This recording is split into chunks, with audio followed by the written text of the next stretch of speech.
তো good morning সবাইকে। আজকে হচ্ছে সানডে। তো আজকে অন্য দিনের তুলনায় একটু দেরি করেই ঘুম থেকে উঠেছি। অন্যদিন 5:30 6টার মধ্যে উঠে যাই। তো আজকে উঠেছি 7:30টায়। তো এদিকে বিছানাতে কেউ নেই, কারণ হচ্ছে তোমাদের নীলদা চলে গেছে বাজারে। আর আমাদের পুটকে হচ্ছে মানে পুচকু, সে তার দাদুর কোলে। সে এখন ঘুম থেকে ওঠেনি, সে এখনও ঘুমাচ্ছে দাদুর কোলে, কারণ তার কালকে ঘুমিয়েছে সে 12:30টার পর, বদমাইশি করছিল। তো সেইভাবেই সে এখনও ঘুমাচ্ছে, সে এখনও উঠতে পারেনি। আমি এদিকে জানলা দরজা সব খুলে দিয়েছি। খুলে দিয়ে আমি এসেছি একটু আমার এই ঘরের সাথে অ্যাটাচ হচ্ছে আমার একটা ব্যালকনি আছে, ওখানেই গেছি। তো এখানে আমি ছোট ছোট কিছু গাছ লাগিয়েছি, ফুলের গাছ, আর একটা লেবু গাছও লাগিয়েছি নতুন। তো গাছটা লেবু শুদ্ধ এনেছিলাম, সব লেবুগুলো তুলে খাওয়া হয়ে গেছে। তো এই যে আমি এখন অপরাজিতা গাছ লাগিয়েছিলাম এখানে, ও ডালগুলো দেখছি একটু শুকিয়ে শুকিয়ে গেছে, সেগুলি একটু ছিঁড়ে ছিঁড়ে ফেলে দিচ্ছিলাম, কারণ না হলে ও ঠিকঠাক গাছগুলো বাড়তে পারে না ওর জন্য। তো একটু পরিষ্কার করে দিচ্ছিলাম। এদিকে হচ্ছে দেখতেই পাচ্ছেন আমাদের বাজারের উপরে বাড়ি। তো রবিবারে বাজারে সবাই দাঁড়িয়ে আছে। তো আমি চা বসিয়েছিলাম সেটাই এবার খাবো বলে, তো এই চা নিয়ে চলে এসেছি। তো আমি আর নীল দুজনে একটু চাও খেয়ে নেব, দিয়ে তারপর রান্নাঘরে এসেছি। এবার রান্নার তোড়জোড় শুরু করতে হবে, কারণ আজকে রবিবারের বাজার বলে কথা। তো আজকে হবে হচ্ছে ইলিশ মাছ সর্ষে পোস্ত দিয়ে, আর হবে ছেলের আর আমার জন্য চিকেন, কারণ ইলিশ মাছটা আমি খুব একটা ভালোবাসি না। তো ছেলের জন্য যেহেতু চিকেন করতে হবে, কারণ ও তো ইলিশ মাছ খেতে পারবে না, প্রচণ্ড কাটা। আর ও সবে এখন 2 বছরের, 2 বছর বয়স। তো ওকে তো কোনো প্রশ্নই ওঠে না ইলিশ মাছ দেওয়ার, তো ওর জন্যই একটু চিকেন নিয়ে আসা হয়েছে। তো আমি ওই চিকেনই খেয়ে নেব। তো তোমাদের নীলদা বাজার থেকে নিয়ে এসেছে হচ্ছে পেটাই পরোটা, আর তার সাথে দিয়েছি ঘুগনি। আর মাস পড়ে গেছে যেহেতু, তার জন্য 1 ক্রেট ডিম নিয়েও চলে এসছে। তো সেটাই আমি দেখাচ্ছি, পেটাই পরোটাটা ও নিয়ে এসছে। কারণ আমার এখন আর সেরকম একটা খাওয়া হয় না, কারণ ছেলে হওয়ার পর থেকে আমি একটু হেলদি হয়ে একটু না অনেকটাই হেলদি হয়ে গেছি। তো যার জন্য আমি এইসব বাইরের জিনিস খুব একটা খাই না। তো আজকে নিয়ে এসেছে, আমারও ইচ্ছা হচ্ছিলো, তাই আমিও বলেছিলাম যে একটু পেটাই পরোটা নিয়ে আসলে সবাই মিলে একটু খাওয়া হবে। তো সেটাইও নিয়ে এসেছে।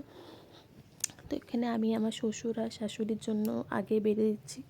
তো আমার শ্বশুর এখন একটু কাজ করছে, যার জন্য উনি এখন খাবে না, আমি বেড়ে রেখে দেবো। আর আমার শাশুড়ি মাকে আমি দিয়ে দেবো। তো ছেলে তো এখন ওঠেনি, আর নীল গেছে হচ্ছে আজকে একটু বাইরে, ওর একটু কি কাজ আছে, তো ওই কাজটাও কমপ্লিট করতে গেছে। তো যাই হোক, এরপর আমি রান্নার তোড়জোড়ও শুরু করতে হবে। আর একটা কথা হচ্ছে, আমি ইউটিউবে একদম নতুন। তো তোমাদের যদি কোনো কিছু খারাপ লাগে বা কোনো কিছু মনে হয় আমাকে সাজেস্ট করা উচিত, তোমরা নিশ্চয়ই আমাকে কমেন্ট করে বলতে পারো। আমি তোমাদের সাজেশন নেওয়ার জন্য সব সময় রেডি, কারণ আমি সত্যিই কিছুই জানি না। শুরু করেছি কারণ আমি আগে চাকরি করতাম, এখন ছেড়ে দিয়েছি। তো আমি এখন হাউসওয়াইফ। আর আমার শাশুড়ি মা একটু অসুস্থ, তো আর ছোট ছেলেও আমার, তো যার জন্য আমার এখন বাইরে বেরোনোর কথা আমি এখন ভাবছিও না। তো ঘরে বসেই কী করব, ওই টুকটাক কাজের মধ্যেই একটু আধটু যদি নিজের কিছু টাইম বার করে এইগুলো আমি করতে পারি। আর তাছাড়া ইউটিউবে এই ব্লগিংটা হচ্ছে আমার সারাদিনে যা কাজকর্ম সেই সবই দেখানো, তো এটা আমার খুব সুবিধাও হয়েছে। তো এইদিকে আমি তোমাদের সাথে কথা বলতে বলতে ভাতটাও বসিয়ে দিয়েছি। আর ওই যে থালাতে আমার শ্বশুরমশাইয়ের জন্য আমি খাবারটাও বেড়ে রেখে দিয়েছি। তো এদিকে আমি চাল বার করে চালটাই ধুয়ে নিচ্ছিলাম ভালো করে, কারণ ভাতটা এবার বসিয়ে দেবো, কারণ বাজতে চললো 10টা। আর আমার শাশুড়ি মা যেহেতু টাইম টু টাইম ওষুধ খেতে হয়, তো যার জন্য একটু তাড়াতাড়ি করতে হয়, মোটামুটি 12টার মধ্যে আমাকে সব কমপ্লিট করে ফেলতেই হবে। তো এদিকে আমি একটু আনাজ কুটে নিয়েছি, আনাজ বলতে ওই পেঁয়াজ টমেটো এইসব, এটা হচ্ছে মাংসের জন্য। আর এদিকে আমি একটু করব হচ্ছে আম ডাল। তো যার জন্য আমি কড়াতে সর্ষের তেল ফোড়ন দিয়ে সর্ষে শুকনো লঙ্কা আর একটু কারি পাতা। তো কারি পাতাটা আমাদের বাগানেরই, আমাদের বাগানে একটা বড় কারি পাতা গাছ আছে, তো সেখান থেকেই এনে দিয়েছে। তো সেটা দিয়ে আমটা একটু ভেজে নিচ্ছি, যাতে আমটা একটু গলে যায়। তো তারপর একটু ভেজে নিয়ে ওতে একটু হলুদ দিয়ে দিয়েছি। এবার আমি ডালটাও দিয়ে দেবো ওর মধ্যে। তো কারি পাতার জন্য না ডালটা খেতে খুব ভালো হয় শুনেছি। এটা আমার শাশুড়ির কাছ থেকে শেখা, উনি এইভাবেই করেন। উনি এইভাবেই আম ডালটা করেন আমি দেখেছি। তো আর এনাদের আমি আর একটা কথা সবথেকে ভালো হচ্ছে, আমার বাপের বাড়িতে হচ্ছে মানে টকটা একটু কম খায়। তো এখানে টকটা খুব বেশি খায়, মানে আমের ডাল মানে একদম আমের ডাল, প্রচণ্ড টক ফক দিয়ে বানানো। তো ওইদিকে ডোডো উঠে পড়েছে, দেখলাম ওকে চান টান করে রেডি করে দিয়েছে, ও একটু পাশের বাড়ি যাবে। আর এদিকে যথারীতি আমি আমার ওদিকে রান্না বসিয়ে দিয়ে একটু ঘরটা ঝাড় দিয়ে মুছে নিচ্ছিলাম। তো আগে ঘরটা ঝাড় দিয়ে নেব, নিয়ে তোমাদের নীলদা এদিকে ও একটু শুয়ে আছে, ও শরীরটা ভালো লাগছে না, মাথা যন্ত্রণা হচ্ছে।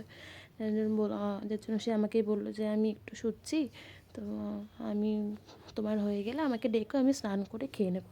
না ঠিক আছে, কারণ ছেলে নেই এখন, ওর থাকলে তো বদমাইশি করবে, কারণ মেলা পর্যন্ত ঘুমিয়েছে, ও এখন ঘুমাবেও না। তো যার জন্য তো এবার আমি ঘরটা ঝাড়টার দেওয়া হয়ে গেছে, এবার আমি আস্তে আস্তে করে মুছে নেব ঘরটা। আজকে ভাবছি পুরো বাড়িটা একটু মুছে নেব, কারণ অন্য সময় এটা সম্ভব হয় না, কারণ আজকে সবাই বাড়িতে ছিল, তো ছেলেকেও সবাই একটু সামলেছে। তো যার জন্য আর ছেলেও মোটামুটি ওই বাড়িতে আছে এখন। তো কাজও আমার হয়েই গেছে, রান্নাও হয়ে গেছে মোটামুটি। মাংসটা এখন বসিয়ে এসেছি সবে, তো মাংসের ঝোলটা হয়ে গেলেই আমি একদম করে নেব, তারপরে ছেলেকে নিয়ে এসে ওকে একটু খাইয়ে দেবো। তো এদিকে আমার ঘর মোছা হয়ে গেছে, আমাদের ঘরটা। আর এদিকে আমি ডাইনিংটাও আস্তে করে মুছে নেব, মুছে নিয়ে আর ভাবছি সিঁড়িটাও আজকে একটু মুছবো, কারণ সিঁড়িটা না রোজ রোজ দিন মোছা হয় না, তো যার জন্য প্রচণ্ড নোংরা হয়েছে। আর আমাদের কি বলুন তো সরি, আমাদের কি বলুন তো রাস্তার একদম সামনে, মানে পুরো রাস্তার উপরেই বাড়ি, তো যার জন্য প্রচণ্ড ধুলো ময়লা হয়। রোজ যদি ঝাঁট দেওয়া মোছা না হয় তো খুবই মানে সমস্যা। যেহেতু বাচ্চাটা আছে, তো আমি চাই না ও ধুলোর মধ্যে করুক, কারণ ওর টুকটাক জিনিস না, ওর একটু বাজে স্বভাব হচ্ছে, নিচে থেকে জিনিস কুড়িয়ে খুব মুখে দেয়, তো এটা খুব সমস্যা। যাই হোক, তো এদিকে আমি গোপালকে খেতে টেতে দিয়ে তারপর আমরা একটু ঘুমিয়ে পড়েছিলাম খেয়েটে। এই যে এবার সন্ধেবেলার দিকে আমরা একটু বেরিয়েছি, এটা একে দেখুন, উনি ওর বাবার সামনে দাঁড়িয়ে দাঁড়িয়ে যাচ্ছে। তো চলে এসেছিলাম, এসে এই যে আমাদের রাতের